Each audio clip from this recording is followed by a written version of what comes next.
স্বৈরাচার সরকারের যেরকম নামাইছি হ্যাঁ নামানি 1 মিনিটের ব্যাপার। আসলে উনি এই বন্যা পরিস্থিতিতে মানে যে এক্সাম অফ করার যে সিদ্ধান্তটা অনেক জায়গা থেকে বলা হয়েছে এবং হচ্ছে উনি শুধু চট্টগ্রামে মানে ওইখানে এক্সামটা বন্ধ করছে, আর পুরো বাংলাদেশে একদম চলমান। গতকালকে আপনারা দেখছিলেন কুমিল্লাতে যে একটা অবস্থা হয়েছে, মানুষ নৌকা দিয়ে পরীক্ষা দিতে গেছে এবং অনেক পরীক্ষার্থী তারা কিন্তু রাস্তা পড়ে গেছে, ড্রেনের ভিতরে পড়ে গেছে। মানে এই ভয়ঙ্কর অবস্থা তার কিন্তু মাথা যাইতেছে না। তার কথা হয়েছে যে তার তো পজিশন হয়ে গেছে, সে এসির ভিতরে আছে আর পোলাপেন রাস্তায় মরতেছে, এটা তার দেখার বিষয় না।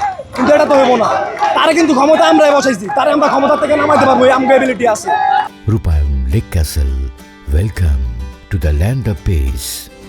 সমস্যা নাই, 16 বছরের স্বৈরাচার সরকারের যেরকম নামাইছি হ্যাঁ নামানি 1 মিনিটের ব্যাপার, এটা কোনো ব্যাপার না। এ হচ্ছে মেন কথা।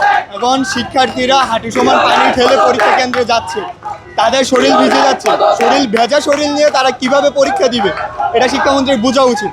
তাছাড়াও ভেজা শরীরের কারণে তাদের বাসায় আসার পর জ্বর হচ্ছে, সর্দি হচ্ছে, যার কারণে তারা পরবর্তী পরীক্ষার জন্য প্রিপারেশন নিতে পারছে না। সো ওনার কথা হচ্ছে শুধু চট্টগ্রামে জলাবদ্ধতা, বন্যা।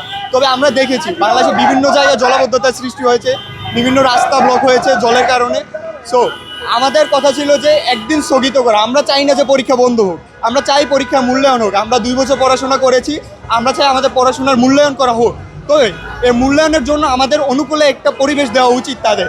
আমাদের প্রতিকূলে পরিবেশে আমরা পরিবেশের সাথে ফাইট করে আমরা আমাদের সর্বোচ্চ আউটপুটটা দিতে পারবো না। সো আমাদের দাবি এটা ছিল, সকলের দাবি এটা ছিল, যেটা একটা যৌক্তিক দাবি ছিল, কিন্তু তিনি এটা তার আমলেই নেন নাই, তিনি তার ইগোকে বড় করে দেখেছেন। সো তার জন্য অনেক শিক্ষার্থী এখন অসুস্থতায় ভুগছে, অনেক শিক্ষার্থী ভেজা শরীর নিয়ে পরীক্ষা দেওয়ার কারণে ভালো পরীক্ষা দিতে পারেনি।